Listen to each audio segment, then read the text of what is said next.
Nós vamos estudar aí hoje sobre o orgulho, uma doença que invade a igreja do Senhor Jesus nos últimos tempos. Nós estamos estudando na escola dominical sobre os perigos que rondam a igreja. Então nós já passamos por alguns dos perigos, estão aqui, olha. A perda dos valores básicos do cristianismo. Muitas igrejas têm deixado de crer no poder que há no sangue de Jesus, têm perdido a sua fé e ainda deixado de crer que é necessário passar pelo processo de santificação. A perda da visão focada em Jesus, descuido com as ovelhas, nós vemos muito isso da parte dos líderes e dos pastores, o declínio do amor, perseguições, tribulações, falsas doutrinas e heresias dentro da igreja. Isso tudo nós temos visto, mas hoje nós vamos falar sobre a carta que foi direcionada, pelo apóstolo João, à igreja de Laodiceia. E ela vem endereçada não só àquela época, mas também a nós hoje, a mim e a você. Então, o que acontecia? Quando João estava exilado na ilha de Patmos, ele escreveu, sob orientação do Senhor, 7 cartas. A igreja de Éfeso, de Esmina, de Pérgamo, de Tiatira, de Sardes, a igreja de Filadélfia e a igreja de Laodiceia. Todas essas igrejas, elas receberam uma carta da parte do Senhor Jesus.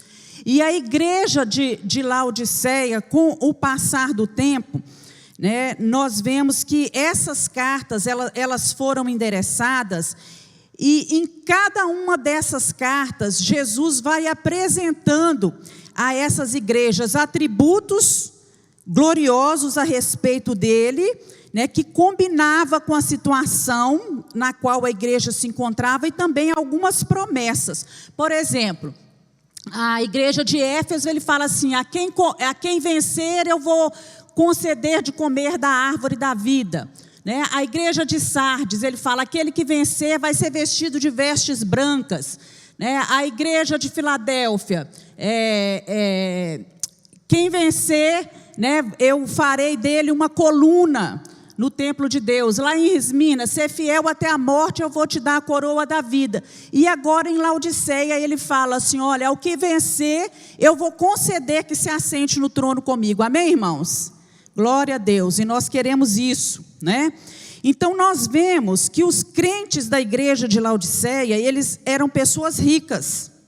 Dentro da igreja de Laodiceia havia muitos ricos, muita gente abastada materialmente, ao contrário daqueles que estavam em Esmirna, porque a cidade de Esmirna, como resultado da perseguição que eles estavam sofrendo por parte do Império Romano, da igreja romana, eles ficaram empobrecidos. Agora, não é pecado ser rico, o perigo está em quê? Quando o rico começa a desprezar as riquezas de Deus. E era isso que estava acontecendo na igreja de Laodiceia. O pecado dessa igreja era o orgulho, a falta de fervor espiritual. E nós vamos ver aqui algumas das características de Cristo nessas igrejas. Por exemplo, em Éfeso, ele se indica, o próprio Cristo, fala da sua forte presença e poder na era apostólica. Ele conhece perfeitamente a posição de cada igreja, que ali foi comparada a um castiçal. Esmirna, ele é aquele que está vivo para sempre, e assim estarão aqueles que morrerem por ele, porque a igreja passava por perseguição. Em Pérgamo, ele é aquele que está pronto a exercer julgamento, caso a igreja continue corrupta. Em Tiatira, ele é aquele que vê os pecados escondidos e esmaga a iniquidade em juízo. Lá em Sardes, ele é capaz de sacudir, restaurar e vivificar a igreja morta. Em Filadélfia, ele é aquele que tem autoridade para manter a porta do reino de Deus aberta, independente das circunstâncias do mundo. E em Laodiceia, Jesus se apresenta como o Amém, a testemunha fiel e verdadeira, o princípio da criação de Deus. essa igreja retrata o final da era das igrejas. Então vem aí uma palavra de conclusão. Eu sou o amém, né? Eu sou o amém de ratificação e de consumação. Então, em cada uma dessas igrejas, Cristo se apresenta com uma característica. E nós vamos ver agora alguns detalhes importantes. Por exemplo, quando ele vai escolher as igrejas da Ásia para exemplificar, vocês veem que as igrejas estão perto, e ali hoje essas igrejas, né, estão localizadas ali, hoje é a Turquia. Quando ele vai escolher essas igrejas para exemplificar um determinado comportamento, Jesus ele leva em consideração aspectos que são importantes para enviar essa mensagem em relação ao estado espiritual que aquele povo vivia naquele momento. E isso serve de exemplo para as igrejas em todas as eras, em todos os tempos. Então, muitos teólogos falam que, por exemplo, a carta de Éfeso, ela direcionada à igreja dessa época, até o ano 100 depois de Cristo, que a igreja de Tiatira foi direcionada à igreja que viveu no período de 538 a 1798. E a carta Laodiceia, estou passando rápido, né? É a igreja que viveu do período de 1844 até o fim. Então, né, se considerarmos que isso está correto, né, que realmente cada carta foi endereçada a uma igreja em determinado tempo, nós estamos vivendo os tempos dos fins, né? A última carta que foi enviada à igreja. Vamos ver algumas características. O nome Laodiceia.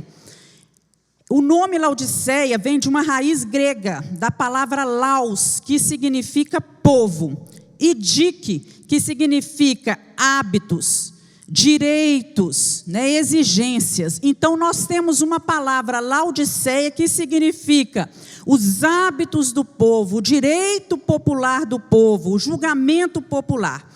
E essa palavra Laodiceia, ela revela, na verdade, o caráter da igreja que vive nos tempos atuais, que vive hoje, que nesse período que está precedendo o arrebatamento da igreja. Vivemos os últimos tempos do fim, né, dos fins, e estamos aí às portas do arrebatamento. Nós cremos isso, Jesus está para voltar. E essa igreja, ela é caracterizada por isso, né? Direitos do povo. E nós cremos nisso, porque é aqui mesmo, né? Nós estamos vivendo num tempo em que cada vez mais, o que acontece? A vontade da massa tem que prevalecer, do povo tem que prevalecer. Quase tudo que se faz tem que estar de acordo com o desejo popular, e isso, às vezes, até dentro das igrejas. Nós vemos pastores pregando aquilo que as ovelhas gostam de ouvir, e não, na verdade, aquilo que precisam de ouvir, não é? Sermões populares, pastores muito populares, que fazem aquilo que o povo gosta, que agem de acordo com aquilo que gosta. E até mesmo na atividade política dentro da igreja, a gente vê isso acontecendo, né? Aquilo que a massa gosta, os direitos do povo, né? Só pensando no julgamento do povo. Vemos também aqui na igreja Laodiceia, que a igreja, ela tinha a cara da cidade. Em vez de transformar a cidade, a igreja se conformou à cidade. Então, Laodiceia era uma igreja de gente transigente, que quer dizer que era condescendente, que compactuava com as coisas. Olha características desses crentes: eles eram frouxos, sem entusiasmo. Vá pensando no mundo de hoje, né? Os crentes de hoje, né? Débeis de caráter, sempre prontos a se comprometer com o mundo, descuidados. Eles pensavam que eles eram pessoas boas e estavam todos satisfeitos com a vida espiritual. Então, essa igreja de Laodiceia retrata uma igreja popular, que é satisfeita com a sua prosperidade, que é satisfeita, orgulhoso por ter membros ricos, né, e pelo seu conforto. E nós vemos aqui também na história que ela foi chamada de Laodiceia em homenagem à esposa de Antíoco II, que era sírio, que chamava Laodice. Então, a cidade foi fundada mais ou menos no ano de 261 a 240 e poucos antes de Cristo, e recebeu o nome em homenagem à esposa deste governador, deste imperador, e ela era uma das cidades, na época, mais importantes da Ásia Menor. Então, se a gente for trazer, na verdade, as características de Laodiceia para hoje, o que a gente vê? Né? Que hoje, vamos colocar no Brasil, a gente vive uma crise sem precedentes dentro da igreja do Senhor Jesus. O liberalismo cresce da igreja, tudo é permitido, o sincretismo religioso, uma mistura, né, de religiões dentro da igreja, misticismo, teologia da prosperidade. A gente vê tudo isso que vai afastando o crente das verdades que estão contidas na palavra do Senhor. Mas, por outro lado, tem um risco muito grande de igrejas éticas ortodoxas, né, que são consideradas assim. O que é uma igreja ortodoxa? É uma igreja que segue as regras da religião, que anda de acordo com os princípios de uma doutrina. Isso é uma igreja ortodoxa. E a doutrina é uma igreja que tem princípios que servem de base. Então, há um perigo, por outro lado, de igrejas que são consideradas éticas, que têm princípios por base, delas perderem esse primeiro amor, esse fervor espiritual, viverem uma ortodoxia totalmente morta, sem entusiasmo e sem calor. E hoje a gente vê muitas pessoas que vão e voltam da igreja, do mesmo jeito, perderam o primeiro amor, perderam esse fervor espiritual, já não sabe mais o que é chorar pelos pecados, é muito difícil, né, ajoelhar e chorar e confessar os seus pecados, já não sabe mais, né, não tem mais ideia do que é o Cristo, o sacrifício de Jesus Cristo na cruz, do Cristo crucificado, ressurreto no nosso meio. E nós precisamos orar, irmãos, para que a igreja de Deus, para que o Espírito Santo inflame novamente a igreja. E quando nós estamos falando de igreja, nós estamos falando de quem? De nós mesmos. Nós somos a igreja do Senhor. E se a gente for olhar na igreja de Laodiceia, o problema da igreja de Laodiceia não era como nas outras igrejas, não era teológico, não era moral, não tinha falsos mestres dentro da igreja, né? Não tinha heresias dentro da igreja, não havia pecado de imoralidade, pecado de engano dentro da igreja, não há menção na carta a heresias, a pessoas hereges lá dentro, a perseguidores. O que faltava naquela igreja era fervor espiritual. A vida espiritual da igreja era morna, né? A igreja era uma igreja apática, indiferente, acomodada, né? E cada um de nós temos lá no nosso íntimo um fogo, né? Um fogo espiritual que corre o perigo de se apagar, né? Quando a fogueira está lá acesa, de vez em quando você precisa fazer o quê? Dar uma mexida nos gravetos, não é assim? De mudar um pouquinho de lugar, de mexer, de soprar, de abanar, para aquilo que possa continuar aceso. Então nós vemos uma igreja apática, uma igreja parada, e nós precisamos pedir ao Senhor que nos ajude a manter esse fogo, esse fervor espiritual sempre aceso dentro de nós. Muitos hoje fogem desse fervor espiritual com medo do fanatismo. Mas nós sabemos que fanatismo, ele é um fervor irracional. A pessoa não pensa, né? Mas nós precisamos entender que, por outro lado, tem muitos crentes também que têm medo do entusiasmo. E esse entusiasmo espiritual precisa existir no cristianismo. Ele é parte essencial dentro do cristianismo. E nós não podemos ter medo das emoções, mas do emocionalismo. Nós precisamos tomar cuidado com isso. Quero convidar você a abrir sua Bíblia aí, no livro de Apocalipse. Você vai manter sua Bíblia aberta no capítulo 3, a partir do versículo 14, que está contido aí. Vamos acompanhar a leitura? A partir do versículo 14, 7ª carta à igreja de Laodiceia. E ao anjo da igreja que está em Laodiceia escreve: isso diz o Amém, a testemunha fiel e verdadeira, o princípio da criação de Deus. Eu sei as tuas obras, que nem és frio nem quente. Oxalá foras frio ou quente. Assim, porque és morno e não és frio nem quente, vomitar-te-ei da minha boca.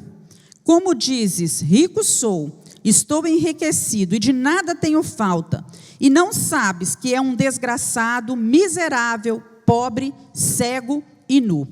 Aconselho-te que de mim compres ouro provado no fogo, para que te enriqueças, e vestidos brancos para que te vistas, e não apareça a vergonha da tua nudez, e que unja os teus olhos com colírio para que vejas. Eu repreendo e castigo a todos quanto amo. Sê, pois, zeloso e arrepende-te. Eis que estou à porta e bato. Se alguém ouvir a minha voz e abrir a porta, entrarei em sua casa, e com ele cearei e ele comigo. Ao que vencer, lhe concederei que se assente comigo no meu trono. Assim como eu venci, me assentei com meu Pai no seu trono. Quem tem ouvidos, ouça o que o Espírito diz às igrejas. Então, uma característica da igreja de Laodiceia era uma igreja rica. Laodiceia era rica, vocês viram aqui, né? Falando aqui, rico sou, estou enriquecido, não tenho falta de nada. A cidade de Laodiceia destacava-se por 4 características. Vamos lá, a primeira, ela era um centro bancário e financeiro. Era uma das cidades mais ricas do mundo naquela época. Um lugar de muita gente milionária. Muita gente que tinha muito dinheiro. Para vocês terem uma ideia, em 61 depois de Cristo, a cidade ela foi devastada por um terremoto. E foi reconstruída sem aceitar a ajuda do imperador. Ela não precisou de ajuda do imperador. Ela era tão rica também que ela não sentia necessidade de Deus. Corria muito ouro. Ela ficava numa rota importante comercial. Era também um centro de indústria de tecidos. Lá em Laodiceia fabricava-se uma lã muito especial que era famosa no mundo inteiro. Era uma lã negra muito especial, usada para fazer roupas e fazer tapetes. Então a cidade se orgulhava da roupa que ela fazia. Era um centro médico de importância. Tinha uma escola de medicina na época muito famosa na cidade de Laodiceia. Ela era um centro de referência em oftalmologia, a cidade de Laodiceia naquela época. E ali fabricava-se um unguento muito famoso, né, considerado milagroso tanto para ouvidos como para olhos.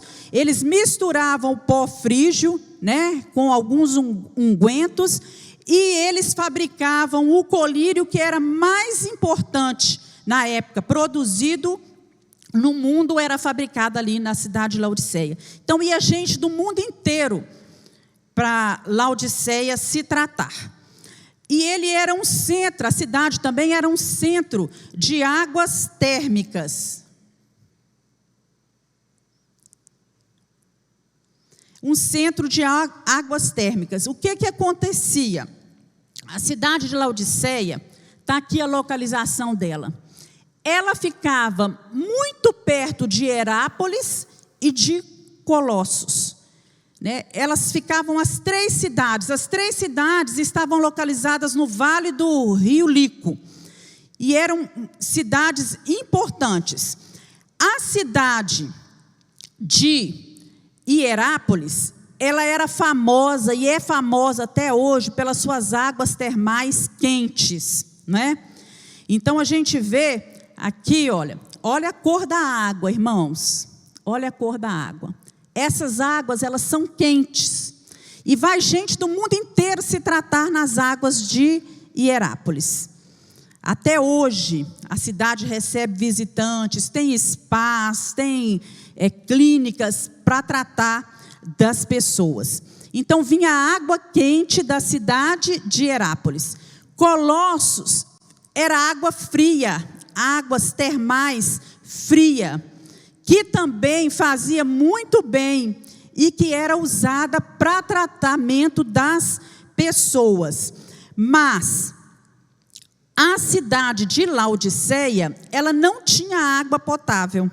Então, o que acontecia? Ela recebia a água de Hierápolis e recebia a água de Colossos.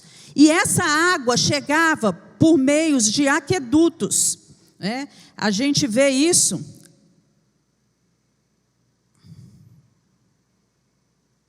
Aqui, né? Chegavam ela era canalizada, né? E chegava por meios de aquedutos àquela cidade. Só que, por isso Jesus fala aqui, olha lá para você ver que interessante, em Apocalipse capítulo 3, né? Tu és morno, não és frio nem quente. Porque quando as águas de Hierápolis que vinham para Laodiceia, que eram quentes, e as águas de Colossos que vinham para Laodiceia chegavam lá, elas estavam mornas. Elas não estavam nem quentes e não estavam frias. Então elas não serviam para o tratamento médico nem com as águas quentes e nem com as águas frias, e elas eram mornas. E quando elas passavam por aqueles canos, por causa dos minerais, elas ficavam uma água nauseante. E quem bebia daquela água, ele dava vontade de vomitar. Provocava, por causa dos minerais, provocava vômito. Então Jesus usa isso aqui, né? Esses aquedutos, eles forneciam a água que ia chegando numa temperatura morna, mas de um sabor nauseante, que provocava vômito. Então a gente pode interpretar essas palavras de Jesus que está aqui, como ele fala aqui, ó. Porque sei que és morno e não és frio nem quente, eu vou vomitar você da minha boca. Mais ou menos assim, que Jesus estava afirmando era algo assim. Olha, enquanto a água quente de Hierápolis serve para curar, e a água fria que vem de Colossos serve para refrescar as pessoas e também curar de algumas coisas, né? A água morna que vocês usam, elas não têm utilidade para nada. Ela só serve para adoecer, para provocar náuseas, provocar vômito nas pessoas. Melhor seria que vocês fossem frios, que refrescassem, ou que vocês fossem quentes, que curassem, do que vocês fossem mornos, né? Mornos, e estivessem provocando náusea e vômito. Né? Na verdade, Jesus vai definir a vida espiritual aqui como morna. É claro que Jesus nunca preferiu crente frio a crente morno, né? Ele nunca preferiu isso. Ele está fazendo aqui, ele está usando umas circunstâncias, né? Uma coisa que era comum na época, para trazer compreensão às pessoas, baseado na compreensão que eles tinham da temperatura da água. É preferível que vocês sejam frios, porque o frio está servindo para alguma coisa, está refrescando, e o quente também está servindo, está curando, mas vocês só estão provocando vômito por causa da mornidão que vocês têm. Então Jesus fala, né? Quando você é morno, eu vou vomitar você da minha boca, porque senão ele teria, se fosse de outra forma, ele teria falado assim, ó, o frio então eu vou vomitar também, porque ser frio, não é? É pior do que ser morno, porque no estado espiritual você vê que o morno, né, às vezes está mais próximo do quente do que o frio. Então ele usa isso aí, essa compreensão da temperatura da água. E a gente vai ver aqui agora alguns resultados dessa pobreza espiritual. Primeiro, o crente pobre espiritualmente, olha, a cidade era uma cidade rica, e Deus chama eles de pobre. Rico sou, olha o versículo 17. Estou enriquecido, de nada tenho falta, não sabe que és desgraçado, miserável, pobre, cego e nu. Chama eles de pobre, né? Vocês têm bancos, circula ouro pela cidade, mas vocês são pobres. Porque essa mornidão, ela vem sugerir uma indiferença religiosa, indica uma superficialidade, uma falta de determinação. E o crente que tem esse comportamento, ele se apresenta meio crente, é como se ele fosse assim, meio crente. E ele não desenvolve qualidades, né, suficientes, adequadas à estatura espiritual. Abre sua Bíblia lá em Efésios, capítulo 4, versículo 13. Efésios 4, 13.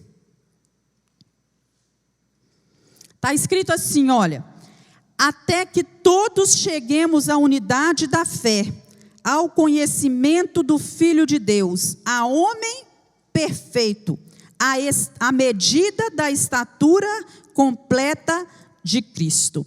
Então, a nossa estatura espiritual, ela tem que ser o quê? Desenvolvida. E esse pessoal morno e meio crente, eles não estavam desenvolvendo a estatura espiritual, mas o Senhor nos convoca, né, a estar aí, né, tendo conhecimento do Filho de Deus, buscando ser homens perfeitos e crescendo nessa estatura de filhos de Deus aí, completa. E esses meio crentes, vamos dizer assim, né, esses meio crentes, na verdade, não são pessoas que se deixam conduzir completamente por falsas doutrinas ou por heresias, mas, geralmente, eles não têm uma posição firme, não têm aí uma posição dedicada inteiramente à verdade do Senhor Jesus. E eles não se contrapõem. Quando eles ouvem as coisas que são contrárias, né, as influências do mundo, eles são transigentes, eles não se contrapõem. Agora, Deus não nos chama para vivermos uma vida espiritual acomodada, insensível, mas para sermos fervorosos. Abre lá em Romanos 12, 11. Vamos ver o que o Senhor fala conosco. Romanos 12, 11.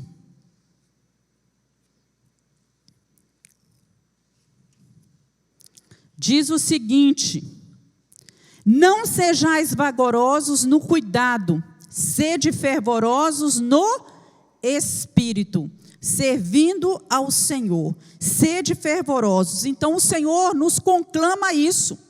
Sejam fervorosos no espírito. Uma pessoa morna é aquela que você vê que há um contraste entre aquilo que ela fala e aquilo que ela vive, ou aquilo que ela pensa ser, o que ela realmente é.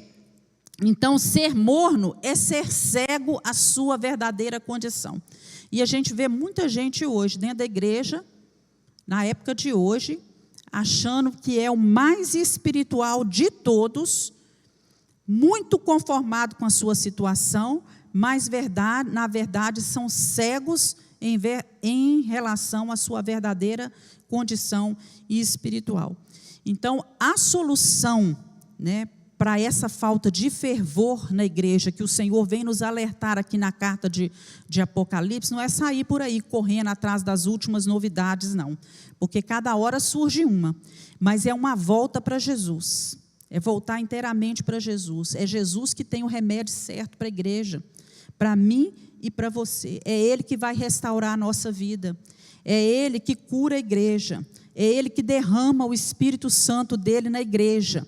E é a Ele que nós precisamos recorrer. É só Jesus, né? Jesus faz uma declaração aqui. Volta lá para Apocalipse capítulo 3. No versículo 19. Ele fala assim: eu repreendo e castigo a todos quanto amo, sê pois zeloso e arrepende-te. Olha o que ele está falando aqui. E ele está dizendo a respeito da nossa mornidão aqui, falta de amor, né? A nossa falta de fervor. E apesar disso, de sermos muitas vezes mornos, de faltar esse fervor espiritual, o Senhor está falando aqui que nos ama. E Ele repreende e castiga a todos que ama. Se o Senhor está repreendendo, se o Senhor está falando, se o Senhor está corrigindo, é porque Ele ama. E Ele morreu por nós. Sê, pois, zeloso, Ele diz, e arrepende-te. Sê, pois, zeloso e arrepende. Então, não tem como, irmãos, você ser amigo do Evangelho, ser amigo de Deus, e ser um frequentador normal da igreja, viver essa vida de mornidão. Não tem como isso. Não é isso que o Senhor quer. Ou nós nos envolvemos com todo o nosso coração com Deus, nos prostramos diante do Senhor, reconhecemos o seu poder, a sua grandeza, ou nós vamos provocar náuseas no Senhor. E isso é muito sério. Nós sabemos que a disciplina que vem da parte de Deus, ela é um ato de amor. Toda pedra, ela precisa ser lapidada, né, para poder brilhar. A uva, para se tornar vinho, ela precisa ser o quê? Prensada, esmagada, não é? E nós não podemos negar que é porque Deus anseia nos salvar do juízo final, né, que Ele muitas vezes nos repreende, nos disciplina, por amor às nossas vidas. E Ele nos chama e nos conclama ao arrependimento. Arrependei-vos. Eu estou dando a vocês uma oportunidade de recomeçar de novo, de fazer as coisas de novo. Eu estou disposto a perdoar vocês. Então, que nós possamos abrir os nossos olhos nessa manhã, né, e nos voltarmos, né, para essa realidade aqui, que Deus repreende, castiga, e que Deus quer arrependimento da nossa parte. Vemos também aqui uma outra consequência, resultado da pobreza espiritual, está ali no slide, é o crente espiritualmente miserável, pobre e nu. Quem é esse crente? É aquele crente que não compartilha os dons que ele tem, que ele recebeu de Deus com os outros. O povo lá de Laodiceia, o que eles achavam? Que eles não precisavam de ninguém. Que eles não precisavam de ninguém ali dentro da igreja. E muitas vezes se isolavam. E hoje dentro da igreja a gente vê gente assim, que acha que não precisa de ninguém. Ela vem na igreja, ela entra, sai, mas não convive com ninguém, não conversa com ninguém, não tem amizade com ninguém. Não é? Mas a palavra de Deus nos fala que nós recebemos de graça recebeste, de graças dai. Os nossos dons são para abençoar, principalmente aos nossos irmãos da fé, aqueles que estão dentro da igreja. O que nós pudermos fazer para ajudar aqueles que estão aqui, que fazem parte da família do Senhor, nós devemos fazer, né? E interessante a gente notar que a avaliação que é feita por Deus, que é o dono de todo o ouro e a prata, não é isso que ele diz lá em Ageu? Minha é a prata, meu é o ouro, diz o Senhor dos Exércitos, né? Essa avaliação que ele faz das riquezas é totalmente diferente da avaliação que nós fazemos, né? A igreja de Esmirna era uma igreja pobre, ficou empobrecida, né, por causa do Império Romano, mas ela foi reconhecida de outra forma por Jesus. Já a igreja de Laodiceia era uma igreja abastada, rica, cheia de gente rica, mas eles foram reconhecidos como pobres, né? Eles eram ricos, orgulhosos, mas Jesus, né, chama eles de pobre. Eles achavam que eles não precisavam de nada, não precisavam da ajuda de ninguém, que eles eram autossuficientes, eles estavam autossatisfeitos. E essa autossatisfação é uma tragédia na nossa vida. Quando nós estamos satisfeitos demais com a nossa posição, conosco, com a gente mesmo, né? A igreja falava assim, eu não preciso de coisa alguma, eu não preciso da ajuda de ninguém, né? E o amor ao dinheiro, às riquezas, se a pessoa não toma cuidado, ela traz isso. né, essa sensação de segurança, é uma falsa segurança, uma falsa autossatisfação. Então, a pessoa que tem dinheiro, ela tem que tomar cuidado com isso, porque ela pode passar a achar que ela não precisa de ninguém, que ela se basta, né, que ela está satisfeita com ela mesma. E essa congregação ali de Laodiceia, ela vivia cheia de frequentadores presunçosos, gente orgulhosa dessa forma, né? Eram convencidos, vaidosos, achavam que estava tudo maravilhosamente bem na vida espiritual deles. Aí Cristo teve que falar com eles que eles eram mendigos nus. Olha só, vocês são mendigos nus. Mendigos, apesar dos bancos que eles possuíam, e nus, apesar de todas as fábricas de tecido que eles tinham. E o Senhor chama eles assim, né? Eles eram mendigos, na verdade, porque eles não tinham como comprar o perdão de Deus. Podiam comprar muitas coisas, pagar muitas coisas, mas o perdão de Deus, eles não podiam comprar. E eles eram chamados de nus porque as roupas que eles tinham não eram adequadas, as roupas espirituais, as vestimentas espirituais, não eram adequadas para se apresentar diante de Deus, para adorar a Deus, né?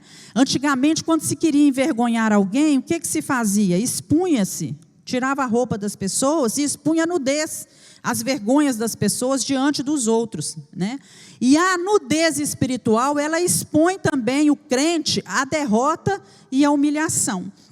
Lá em Laodiceia, eles tinham disponibilidade para adquirir roupas lindas, as melhores que tinham na época, tecidos de lã fina, mas isso não era suficiente para satisfazer as necessidades espirituais dele. Então, por isso Deus chama eles de crentes espiritualmente miseráveis, nus. E eles eram também espiritualmente cegos. O que é um crente espiritualmente cego? É aquele que não consegue enxergar, ver a extensão do reino de Deus aqui na terra. E ver também, né, as riquezas celestiais que o Senhor tem preparado para nós. É aquele que não consegue discernir os valores básicos da fé cristã, os valores, as doutrinas básicas da nossa fé cristã. É aquele crente que está dormindo. Se você abrir sua Bíblia, abre aí em Efésios, né, em Efésios 5:14. Olha o que diz aí. Efésios 5:14. Por isso diz: desperta tu que dormes, levanta-te dentre os mortos, e Cristo te esclarecerá. Desperta, tu que dormes, levanta-te dentre os mortos. O Senhor quer que haja esse despertar da nossa parte. E a capacidade de enxergar as coisas de Deus, meus irmãos, ela é muito importante, ela é fundamental para a nossa vida espiritual. Nós precisamos orar e pedir a Deus isso todos os dias. Senhor, nos dá discernimento, abre os nossos olhos espirituais, nos ajuda a enxergar as verdades. Por vezes nós somos enganados, né, com conversas, com histórias, com coisas que a gente lê, que a gente vê, porque os nossos olhos espirituais estão fechados. E nós precisamos pedir a Deus, né, que abra os nossos olhos. Essa capacidade de enxergar as coisas de Deus, ela é resultado de várias virtudes. A palavra do Senhor nos diz assim, está lá em 2 Pedro, no capítulo 1, do versículo 5-9, que diz assim, olha, devemos acrescentar à fé a virtude, a ciência, devemos acrescentar a temperança, a paciência, o amor fraternal e a caridade. Tudo isso deve ser acrescentado à nossa vida, para que nós possamos enxergar, ter uma visão correta das coisas do Senhor. É a unção do Espírito Santo, é a presença do Espírito Santo na nossa vida que vai nos curar dessa cegueira espiritual. Então nós não podemos deixar esse Espírito de Deus adormecido dentro de nós, porque essas riquezas espirituais, elas não podem ser compradas com dinheiro nenhum. As pessoas ali tinham muito dinheiro, eram abastadas, ricas, milionárias, mas eram pobres, miseráveis, desprezíveis, nus e cegos espiritualmente. Com o dinheiro deles, eles não podiam comprar as riquezas espirituais. Então é um unguento de Deus que vai nos tirar dessa inércia, desse comodismo, dessa apatia, dessa falta de fervor. Eu creio que você já deve ter passado por isso.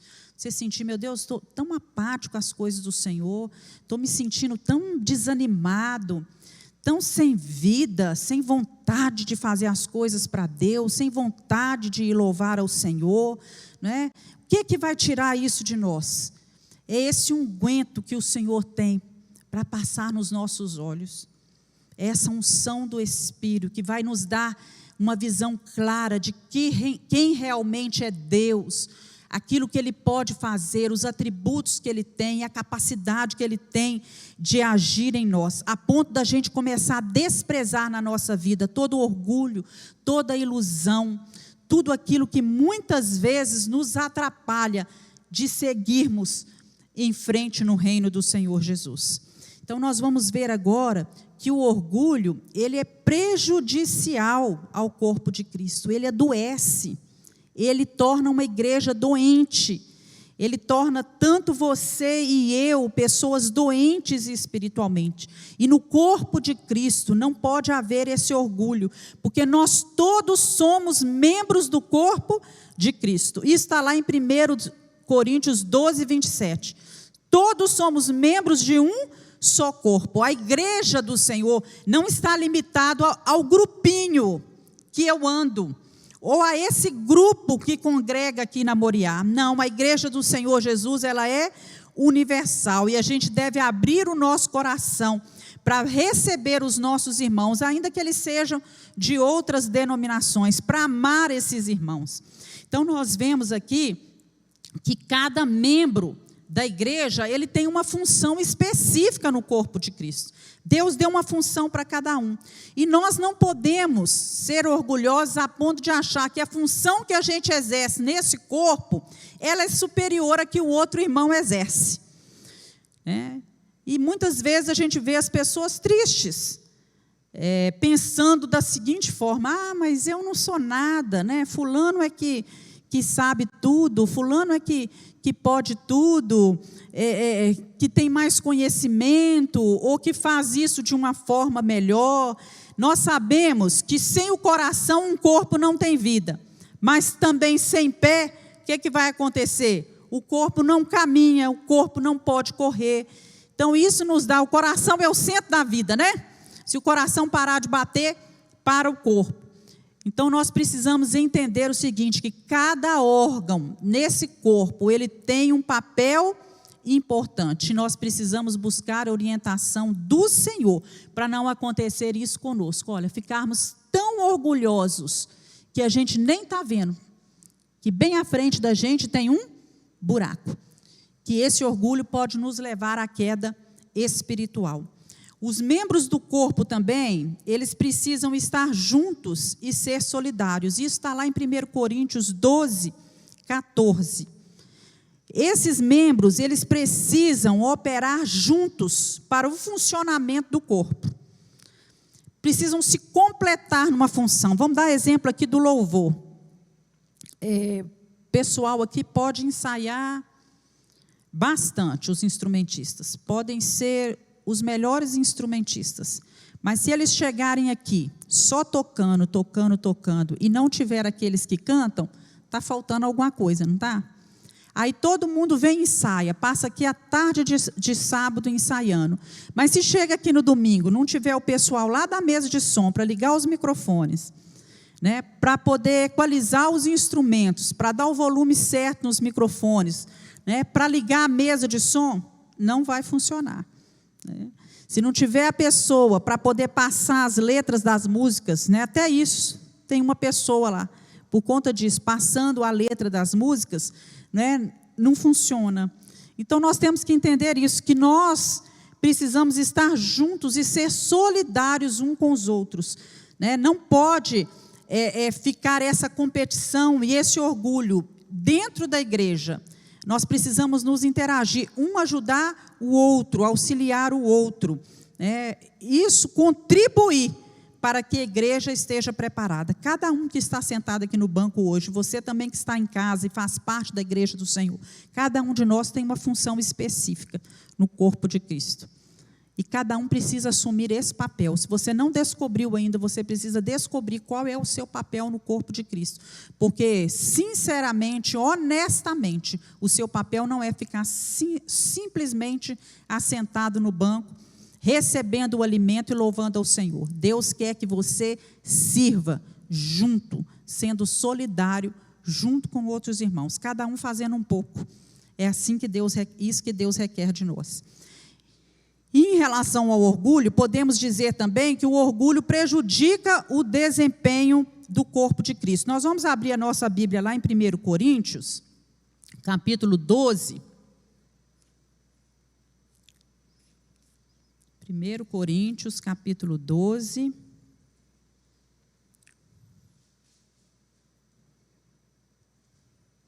Nós vamos ler o versículo 17 a 19, que diz o seguinte: se todo o corpo fosse olho, onde estaria o ouvido?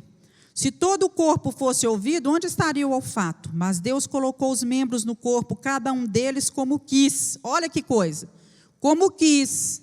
Deus deu para você a posição, o talento, o dom que Ele quis. E se fossem todos um só membro, onde estaria o corpo? Agora, pois, há muitos membros, mas um só corpo. Vamos continuar aí no versículo, vamos dar continuidade aí. O olho não pode dizer à mão, não tenho necessidade de ti. Nem ainda a cabeça pode dizer aos pés, não tenho necessidade de vós. Antes, os membros do corpo, que parecem ser os mais fracos, eles são necessários. Aqueles que reputamos serem menos honrosos no corpo, a esses honramos muito mais. E aos que em nós são menos decorosos, damos muito mais honra. Porque os que em nós são mais honestos não têm necessidade disso, mas Deus assim formou o corpo, dando muito mais honra ao que tinha falta dela, para que não haja divisão no corpo, mas antes tenham os membros igual cuidado uns dos outros. Então, cada membro precisa ter cuidado uns com os outros. A falta de um prejudica. Se você não está exercendo o seu papel, saiba que a obra poderia estar melhor se você estivesse ali na sua função, desempenhando o seu papel. E agora vamos ver um pouquinho sobre as riquezas de Deus. Eu coloquei essa foto ali, retratando joias, as riquezas do Senhor. Mas nós sabemos que as riquezas de Deus não são riquezas assim.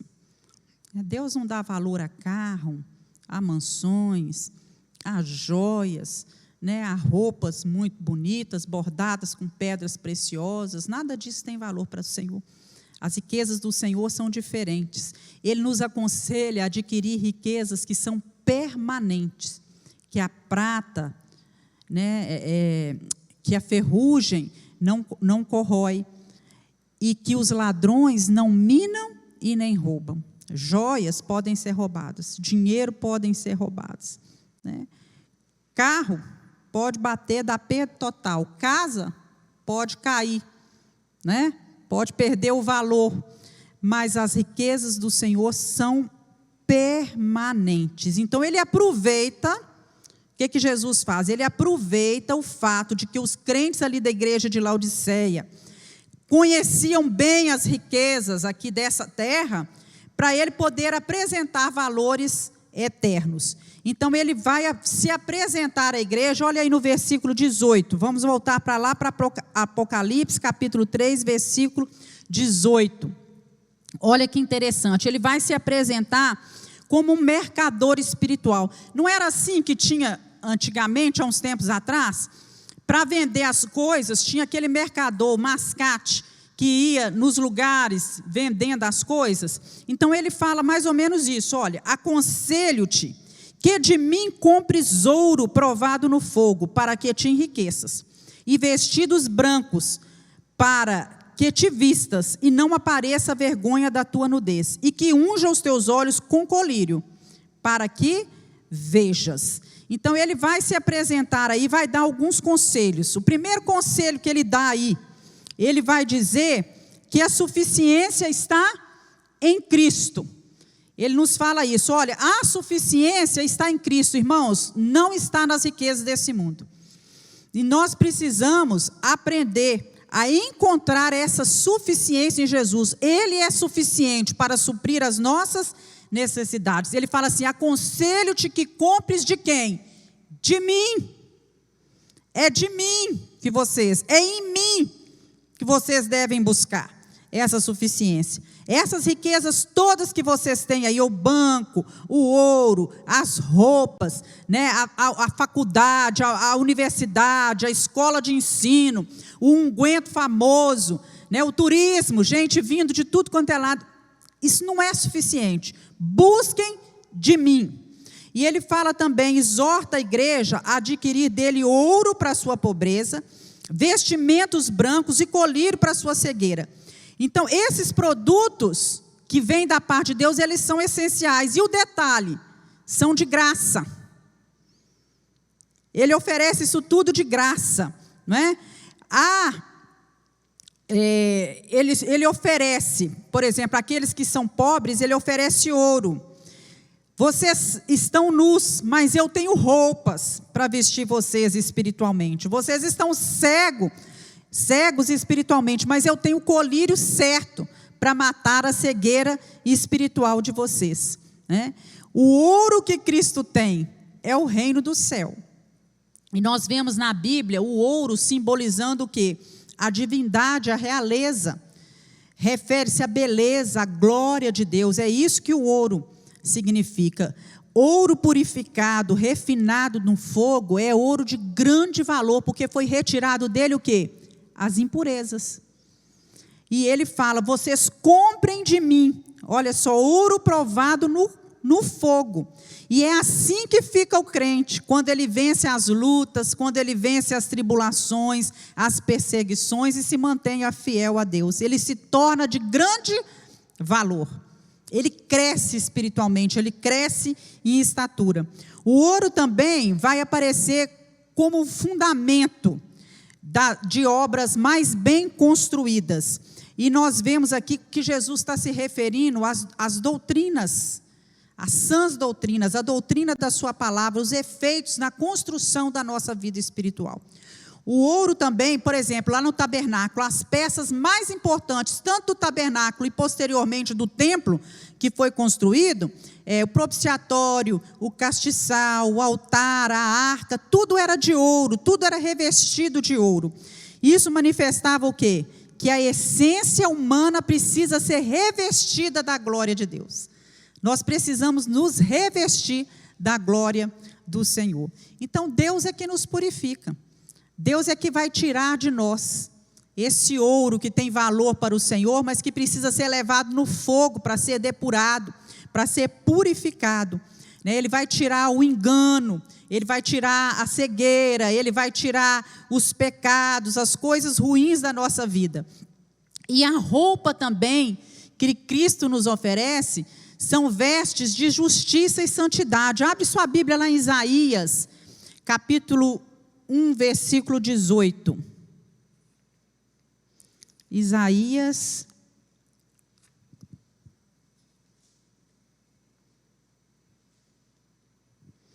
1,18 diz o seguinte: vinde então e arguir-me, diz o Senhor, ainda que os vossos pecados sejam como escarlata, eles se tornarão branco como a neve, que sejam vermelhos como o carmesim, se tornarão como uma lã branca.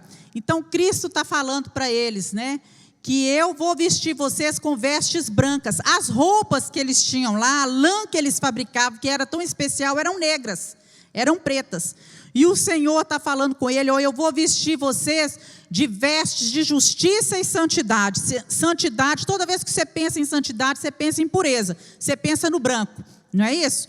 Então Deus está falando assim: eu vou trocar as roupas espirituais de vocês, não tem que ser essa lã, mas tem que ser uma lã diferente, porque a cor branca é que significa limpeza no coração, pureza espiritual.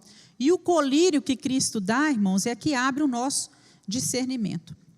Então, Cristo está nos conclamando nessa manhã a não confiarmos nos bancos, no ouro, nas nossas riquezas, nas nossas vestimentas, né, na nossa capacidade, na nossa medicina. Ele nos chama a confiar nele mesmo. Vamos confiar no Senhor, porque é Ele só que pode enriquecer a nossa pobreza, vestir a nossa nudez, né, e curar a nossa cegueira espiritual. E ele termina dizendo lá em Apocalipse, vamos voltar lá, Apocalipse capítulo 20, capítulo 3, versículo 20. Eis que estou à porta e bato, se alguém ouvir a minha voz e abrir a porta, entrarei em sua casa e com ele cearei e ele comigo. Eis que estou à porta e estou batendo. Jesus bate a nossa porta como? Através das circunstâncias da vida, através de uma palavra que você escuta, de um hino que você ouve ou canta, de um acidente, de uma doença, através da sua palavra. É assim que Cristo bate a nossa porta, né? E embora Ele tenha todas as chaves para abrir a porta de qualquer coração, Ele insiste à porta.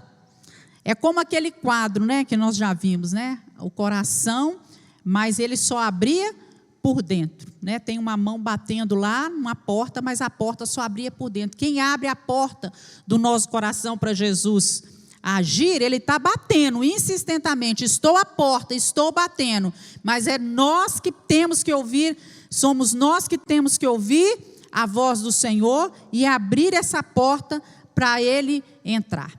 Deus fez questão de ali no tabernáculo e no templo colocar a mesa onde ficavam os pães da propiciação, para ensinar o quê?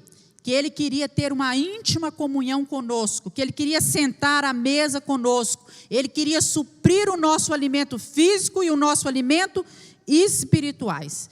E hoje nós somos muito privilegiados quando nós podemos participar da ceia do Senhor. Às vezes cria até uma indignação na gente, com uma falta de valorização de muitos crentes em relação à ceia do Senhor. Porque a ceia do Senhor, ela é uma ordenança. E nós somos privilegiados de participar desse momento em que está ali representado o corpo e o sangue de Jesus Cristo.